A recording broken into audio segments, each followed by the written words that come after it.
There's an expression that I use called the 80-20 rule.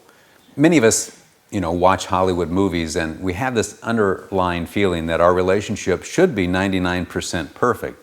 We feel that, hey, everybody out there is happy. But yet we don't feel like our relationship is 99%. One of the points I make is that the healthiest of marriages are 80-20. Should we be depressed over that thought? No. Successful relationships realize there's going to be a degree of trouble in all marriages. A 5-year-old daughter may get cancer and she's sick. That husband and wife are not going to be as happy as they would have been had the daughter not been sick. So how do we deal with that 20%? And I explain how freeing and liberating it is for a couple to come to a point where we realize that some troubles are normal and we don't have to get all frightened by that.